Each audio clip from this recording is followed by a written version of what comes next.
Shampoo use ചെയ്തു, conditioner use ചെയ്തു, നിങ്ങളുടെ സ്കാൽപ്പിൻ്റെ ടൈപ്പിലുള്ള ഷാമ്പുവും അതുപോലെ നിങ്ങളുടെ ഹെയറിൻ്റെ ടൈപ്പിലുള്ള കണ്ടീഷണറും ഒക്കെയാണ് യൂസ് ചെയ്തത്. പക്ഷേ എന്നാലും നിങ്ങളുടെ ഹെയർ ഡ്രൈ ആവുകയാണോ? എന്തുകൊണ്ടെന്ന് പറഞ്ഞാട്ടെ, നിങ്ങൾ കണ്ടീഷണർ പ്രോപ്പറായിട്ട് യൂസ് ചെയ്യാത്തതുകൊണ്ടാണ്. നമ്മൾ കണ്ടീഷണർ യൂസ് ചെയ്യുമ്പോൾ എപ്പോഴും ശ്രദ്ധിക്കുക, നമ്മുടെ കണ്ടീഷണർ നമ്മുടെ സ്കാൽപ്പിൽ തട്ടാൻ പാടില്ല. കാരണം നമ്മൾ സ്കാൽപ്പിൽ കണ്ടീഷണർ കൊടുക്കുമ്പോൾ കണ്ടീഷണർ എന്ന് പറയുന്ന സാധനം ഓയിലി ആയിട്ട് ഫോമുലേറ്റ് ചെയ്തേക്കുന്നതാണ്. അപ്പോൾ നമ്മുടെ സ്കാൽപ്പിൻ്റെ ആ ഒരു ഓയിലി അത് പോയിട്ട് ഭയങ്കര ഫ്ലാറ്റ് ആയിട്ട് വരും. അപ്പോൾ നമ്മുടെ സ്കാൽപ്പ് ഒന്നും കൂടെ ഓയിലി ആവാനുള്ള ചാൻസ് ഉണ്ട്.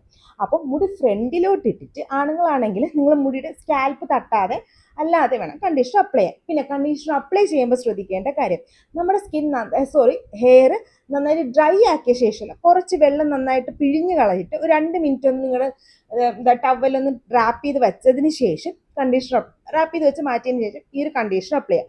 കണ്ടീഷണർ അപ്ലൈ ചെയ്തിട്ട് 2-3 മിനിറ്റ് 2-3 മിനിറ്റ് വെയിറ്റ് ചെയ്തിട്ട് അത് വാഷ് ചെയ്ത് കളയാം. അങ്ങനെ ചെയ്യുമ്പോഴത്തേക്ക് ഉണ്ടാവുന്ന എന്തെന്ന് വെച്ചാൽ കണ്ടീഷണർ നന്നായിട്ട് വർക്ക് ചെയ്യാനുള്ള ടൈം കിട്ടും. അത് കാരണം നമുക്ക് ആ ഒരു ഡ്രൈനെസ് മാറുകയും ചെയ്യും. നമ്മൾ 1 മിനിറ്റ് അല്ലെങ്കിൽ ജസ്റ്റ് ഒന്ന് വെള്ളത്തിൽ കണ്ടീഷണർ തേച്ചിട്ട് അപ്പം തന്നെ കഴുകി കളയുകയാണെങ്കിൽ നമുക്ക് ആ ഒരു ഡ്രൈനെസ് മാറാനും പോകുന്നില്ല. അപ്പോൾ ഇനി പ്രോപ്പറായിട്ട് ഷാമ്പൂ കണ്ടീഷണർ യൂസ് ചെയ്യാൻ മറക്കണ്ട. അതുപോലെ തന്നെ ഷാമ്പൂ ഒരിക്കലും ഹെയറിൻ്റെ ലെങ്തിലോട്ട് ഡയറക്റ്റ് അപ്ലൈ ചെയ്യാനും പാടില്ല. ഒരുപാട് പതപ്പിച്ച് ഹെയറിൻ്റെ ലെങ്തിലോട്ട് ഷാമ്പൂ അപ്ലൈ ചെയ്യരുത്. പതപ്പിച്ച് സ്കാൽപ്പിൽ അപ്ലൈ ചെയ്ത് ലെങ്തിൽ അപ്ലൈ ചെയ്യാൻ പാടില്ല.